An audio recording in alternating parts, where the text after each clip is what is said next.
We live near the East Coast in an area where there is little snow. It usually snows once or twice a winter, and when it does, we usually get 1 to 3 inches, which melts within a couple days' time. So each winter, if possible, we like to go spend a weekend somewhere where we can see a bit more snow. This year, that trip took us to Grandfather Mountain and then the nearby town of Boone, North Carolina. We will tell you about that experience and share a great place that we stopped off for dinner in this video.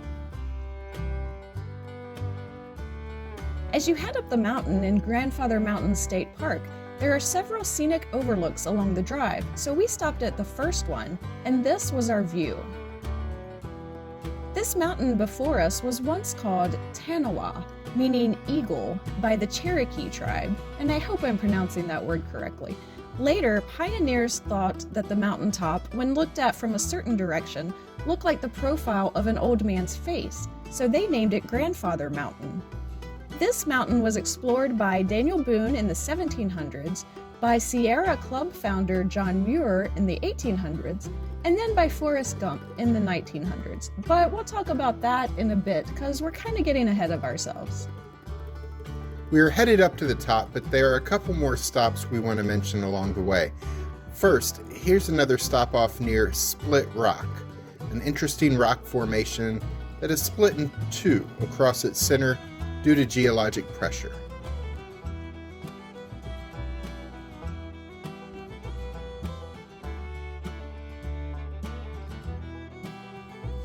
And then we come to a stop where we got out to explore a while. The Nature Museum and wildlife habitats. We'll start with the animals. We spent some time watching a bald eagle. It didn't really have a lot going on at the moment. Next we came to the elk exhibit where it was feeding time. We saw a total of 3 elk out in the enclosure while we were there.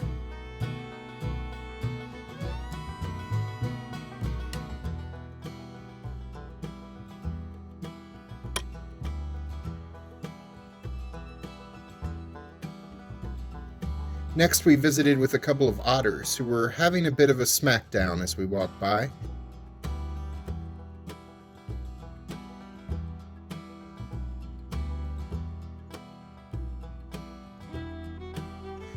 We would have stayed and watched them longer if it were not for the cold temperatures.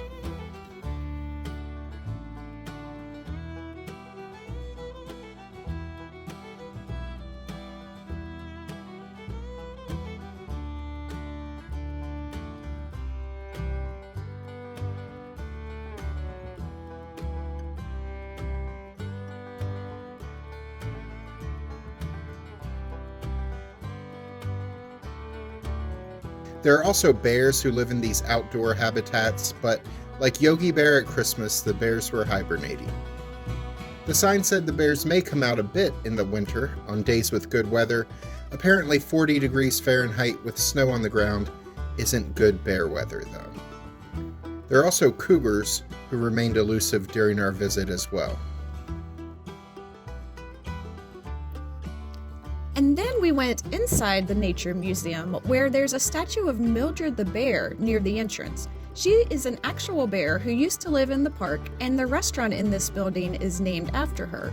But we'll tell you more about her in a little bit, so remember that name, Mildred.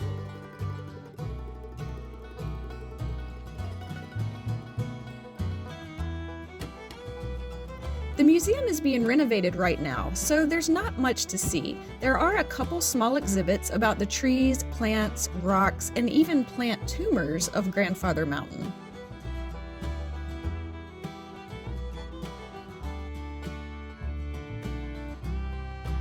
The fully renovated museum is scheduled to reopen in June 2022.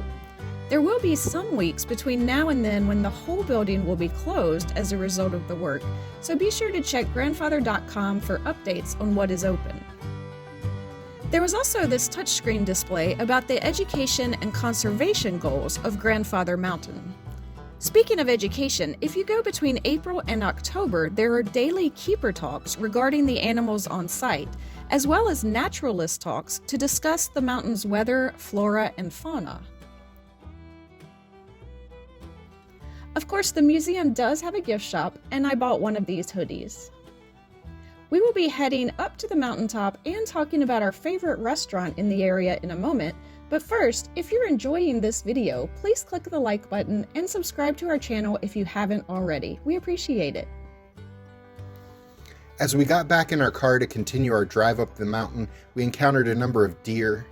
They were extremely adorable, except that they kept running into the road and stopping traffic as we tried to navigate switchbacks in the road at a steep uphill incline.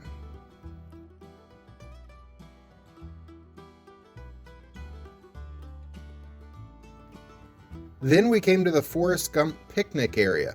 In one of our favorite movies, Forrest Gump starring Tom Hanks, there's a montage where the main character runs across the country. The montage includes a clip of Tom Hanks' younger brother Jim, who was Tom's double for all the running scenes in the movie, running up this section of the mountain.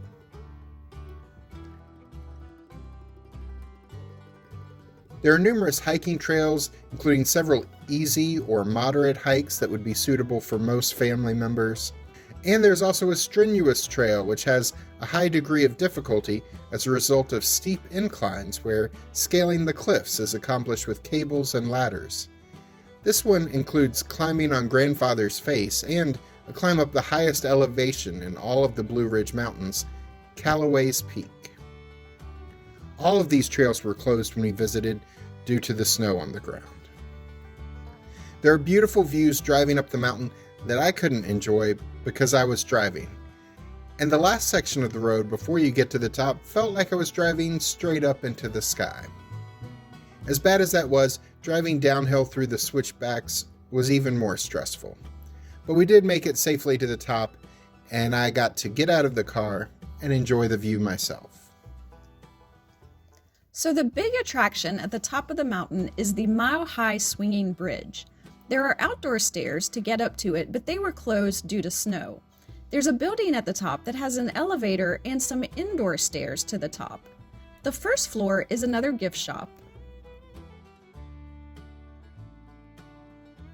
The second floor is a photography exhibit of the history of Grandfather Mountain.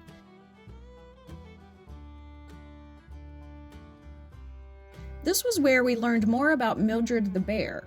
Mildred was previously a resident of the Atlanta Zoo, and she was moved to this mountain to help increase the bear population. Apparently, the founder of this park, Hugh Morton, became friends, I guess, with the bear, so much so that Hugh's daughter was the first person to ever hold Mildred's cubs, with the wild bear Mildred sitting next to her looking on approvingly. Or maybe hungrily, I don't know. This seems really ill-advised. But you can learn more about Mildred's life and the history of the mountain through the pictures and captions in this exhibit.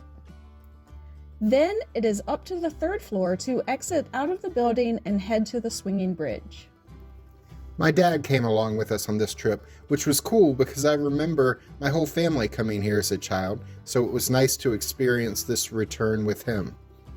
This is called the Mile High Swinging Bridge, and when I was a child, I assumed that meant it was a mile above the ground. Looking down as an adult, of course, it is definitely nowhere near that high. The bridge is less than 100 feet from the ground below. It's 228 feet across. It gets its name from the fact that the bridge is a mile above sea level. It still seemed tall enough to Alice, who didn't make it all the way across. Though she did come out a ways on the bridge, and I was proud of her for making it that far, considering her height concerns. When I went with my family as a child, the bridge was wooden, and it swung a bit more than it does now in the wind. A few years later, in 1999, the bridge was rebuilt using galvanized steel. Thick cables now anchor the bridge to the ground, limiting its movement, though it can still swing a good bit when there are high winds, or when the people in front of you think it's funny to start jumping up and down on the bridge. It is not. At the time of this video, adult tickets to Grandfather Mountain are $22 with discounts for senior adults and children. Grandfather Mountain is surrounded with lots of other mountain vistas, including 2 popular ski resorts in the area. Once you're done spending some time on the mountain, One of our favorite dinner spots in the area is just over 20 miles away in Boone, North Carolina. There are closer restaurants to Grandfather Mountain, of course, but we had to head towards Boone because that is where our hotel was located. Either way, we think it's worth the drive to visit Dan'l Boone Inn. We came here years ago with family, and it was just as good this time as what we remembered. It's a popular place, so you may have to wait a bit, though we were there for an early dinner and it wasn't crowded at all. This trip was 4 weeks after Christmas, and the restaurant, Grandfather Mountain, and even the inn we stayed in all still had their Christmas decorations up. I'm not complaining, I loved it, but I was just a little surprised. This restaurant serves home-cooked Southern family-style meals. Yeah, it starts with soup in the winter. If you visit in summer, you'll get a salad instead. Then they provide a table full of food, including fried chicken, country fried steak, ham biscuits, and several sides, including green beans, corn, mashed potatoes, and stewed apples. Everything is all you care to eat except for the ham biscuits. You can get extra plain biscuits, but they aren't refilling your order of ham biscuits. I'm not sure if that's due to supply chain issues or if that is how they usually roll. The food was delicious, and we were so full after one round that we did not need to request refills on anything. There were several dessert options though, including peach cobbler, chocolate cake, and banana pudding. We had a great meal here. Everything was really good. There's a gift shop as you leave that you probably will want to check out. The meals are $22 for adults with discounts for kids. It's also important to note Dan'l Boone Inn does not take credit or debit cards. They are a cash-only establishment, which seems a little weird these days. They're currently only serving breakfast on the weekends. They do have scaled-back hours January through Memorial Day, so if you come in peak tourist season in the summer, they'll be open longer hours. Just be sure to search the Dan'l Boone Inn in Boone, North Carolina to find their current hours online. In our next video, we'll show you where we stayed when we visited Grandfather Mountain and take you to another attraction we enjoyed. In the meantime, check out these links to last year's winter trip to Massanutten, a ski resort in Virginia that we loved. I'm Alice. And I'm Jack. And we'll see you the next time we're traveling through.